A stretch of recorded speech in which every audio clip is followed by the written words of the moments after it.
बंदो गुरुपद कंज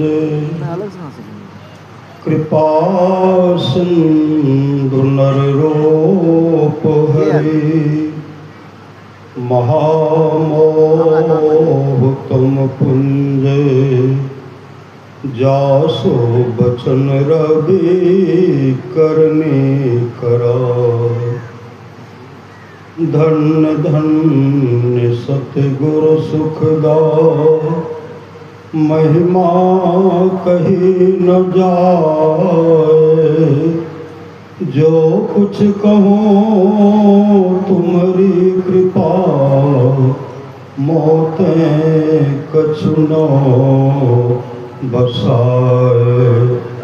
और व्यक्त रूप में प्रातः स्मरणीय आनंद से विभूषित परम पूज्यपाद सदगुरु महाराज के चरणों में कोटि कोटि नमन। मंचासन में परम पूज्यपाद महर्षि कहिए या ब्रह्म ऋषि कहिए, हमारे परम पूज्यपाद पटेल जी महाराज और अपने निवास में विराजमान महर्षि दिनेशानंद जी महाराज के चरणों में कोटि कोटि नमन। मंचासन पूज्य बाबागण, विशिष्ट गुरुजन, उपस्थित सप्तम प्रेम महानुभावों, माताओं एवं बहनों, सभी के अंदर में बैठे हुए परमात्मा को कोटि कोटि नमन।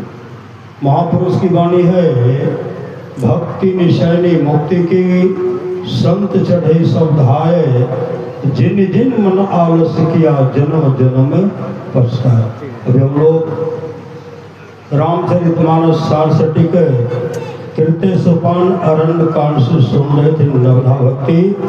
भगवान श्री राम माँ सबरी के आश्रम में जाते हैं और माँ सबरी कंद मूल फल सामने रख करके भोजन कराई और हाथ जोड़कर कहने लगी, कही विधि स्तुति करो तुम्हारी, अधम जाति में जन्मति भारी, अधम तो अधम अधम अति नारी, तीन महमय मति मंद अघारी।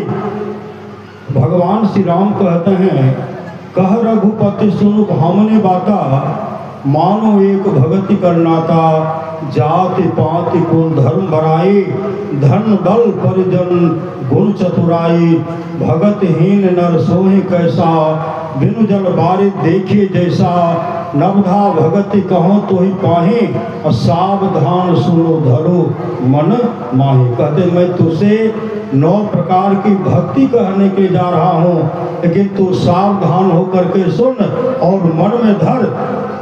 तो भगवान श्री राम कहते हैं, प्रथम भगति संतन कर संगा। प्रथम भक्ति संतों का संग है जो हम लोगों को यह संग प्राप्त हुआ। अभी हम लोग प्रथम भगति संतन कर संगा कर रहे हैं और दूसरी रति मम कथा प्रसंगा।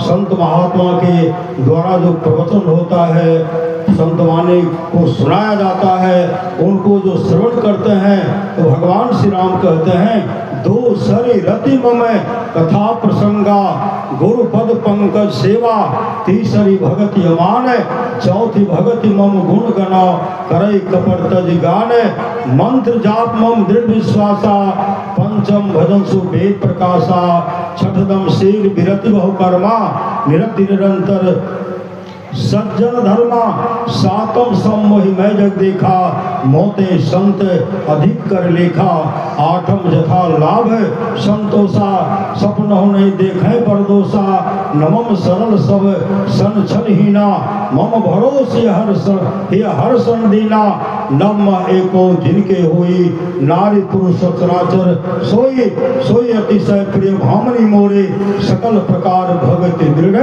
तोरे, जोगी वृंद दुर्लभ गति जोई, तो कहा सुलभ है सोई, मम दर्शन फल परम अनुपा, जीव पाव निज सहज स्वरूपा, कही कथा सकल बिलो की हरिमुख, हृदय पद पंकज धरे, तज जोग पावक दे हरिपद, लीन भई जह नहीं फिरे, नर विविध कर्म धर्म बहुमत, शोक प्रसव त्याग हो, विश्वास करी कह दास तुलसी, राम पद अनुराग हो। जातिहीन अग जन्म ही मुकुट किन असनारे महामंद मन सुख से ऐसे प्रभु ही विसारे। तो भगवान श्री राम कहते हैं पहले सुनना पड़ेगा और सुन करके समझना पड़ेगा और कथा में मन लगाना पड़ेगा। भगवान शिव कहते हैं गिरिजा संत समागम और समन लाभ कछु आन। और भगवान श्री राम कहते हैं प्रथम भगति संतन कर संगा। आप लोग जानते होंगे भगवान बुद्ध के समय की बात है, एक मठ कुंडली ब्राह्मण था और उनके पिता का नाम था औदिन ब्राह्मण। एक नंबर का कंजूस, कभी दान पुण्य नहीं करते थे। भगवान बुद्ध भिक्षु के साथ है, अनाथ मठ कुंडली के है, औदिन ब्राह्मण के है। जैसे मठ कुंडली भगवान बुद्ध को देखते हैं वो मरणासन थे और कब कर रहे थे, कब संसार से चल बसते इसका कोई ठिकाना नहीं। जैसे वो मठ कुंडली भगवान बुद्ध का दर्शन करते हैं ऐसे हाथ जोड़ते हैं और हाथ जोड़ते हुए बिछावन पड़े पड़े रह गए और मृत्यु को प्राप्त हो गए। दूसरे दिन इसी तरह का सत्संग हो रहा था। भगवान बुद्ध के शिष्य आनंद कहते भंते कल जो आप मठ कुंडली को दर्शन दिए उनका जो शरीर छूट गया उनकी कौन सी गति हुई? भगवान बुद्ध कहते हैं देखो आनंद वो ताव तिस भवन के मतलब सबसे सुंदर स्वर्ग लोक के सबसे सुंदर लोक को चले गए। उसमें उनके पिताजी औदिन ब्राह्मण जी तो ब्राह्मण भी थे जो बहुत कंजूस थे। औदिन ब्राह्मण कहते हैं धनते वो तो न कभी सत्संग करवाए न जीवन में दान पुण्य किए, लेकिन वो तो सिर्फ आपका दर्शन किए और आपको नमन किए, इससे उनको स्वर्गलोक में अच्छी गति हो गई। भगवान बुद्ध कहते हैं औदिन ब्राह्मण जो संत का दर्शन कर लेते हैं उनका इहलोक परलोक दोनों मंगल में हो जाता है। वही भगवान श्री माँ सबरी से कहते हैं सबरी तो तू हर ढंग से हर तरह से तुम सब भक्ति में पारंगत है। भगवान श्री राम के पदार्पण होने से पहले वो सबरी गुरु की सेवा करती थी और गुरु की भक्ति में इतनी अनुरक्ति थी, इतनी श्रद्धा से गुरु की भक्ति करती थी। गुरुदेव ने कहा था बेटी मुझे तो प्रभु श्री राम का दर्शन नहीं हुआ, तुम करोगे अभी नहीं, 14,000 वर्षों के बाद प्रभु श्री राम यहाँ आएंगे, तुम उनका दर्शन करना। तो सबरी के माध्यम से भगवान श्री राम हम लोगों को उपदेश करते हैं आप लोग अपने जीवन के बागडोर को भागवतमय बनाइए, सत्संगमय बनाइए, गुरु की पूजा कीजिए। गुरुदेव ने कहा गुरु की नित्य कर पूजा, जगत इन सम नहीं दूजा, मैं ही को आन नहीं सूझा, फकत गुरु ही आधारा है। आप लोग जानते होंगे सेठनाथ पिंडक का पुत्र था काल, जो जीवन में कभी सत्संग नहीं करते थे। सेठनाथ पिंडक ने कहा अपने पुत्र काल से काल भगवान बुद्ध का सत्संग हो रहा, सत्संग में जाओ। काल कहते हमको कोई सत्संग से लेना देना नहीं है। सेठनाथ पिंडक कहते हैं अगर तुम सत्संग में जाओगे तुमको 100 कांसापन देंगे, था लालची हाँ भर दिए। सत्संग में गए तो सत्संग में गए कुत्ता का सहारा बैठे गहरी नींद में सो गए।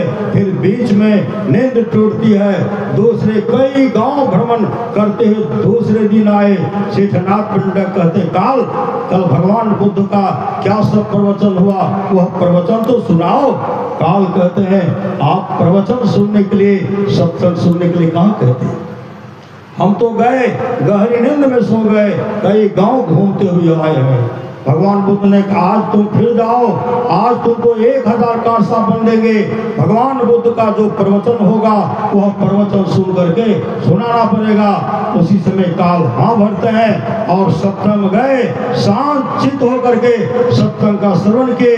भगवान बुद्ध को देखते देखते सत्संग सुनते सुनते समाधि लग गए और काल अपने आत्म स्वरूप का दर्शन कर लेते हैं। जब सत्संग समाप्त हुआ पूरे पंडाल खाली हो गया।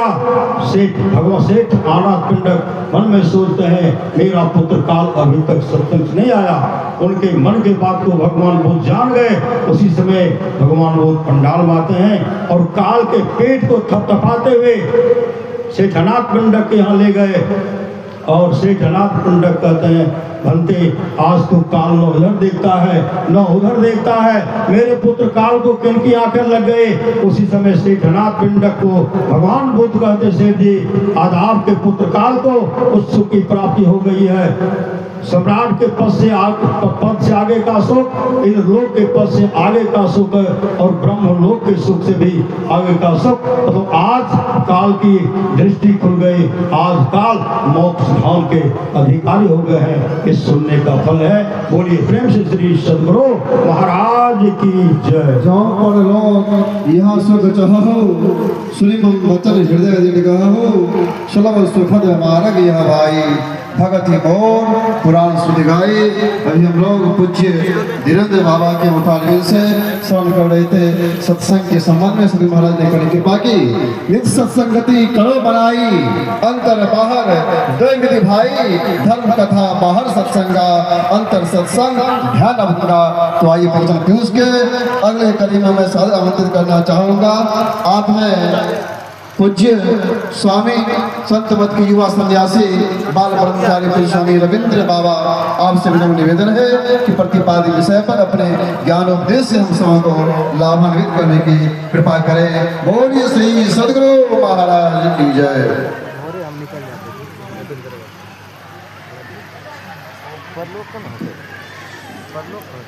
माफ कीजिएगा, पूज्य बाबा से पहले मंच पर मंचस्थ है सहरसा जिला से पधारे युवा सन्यासी पूज्य स्वामी परलोक बाबा, आपसे विनम्र निवेदन है कि प्रतिपादित विषय पर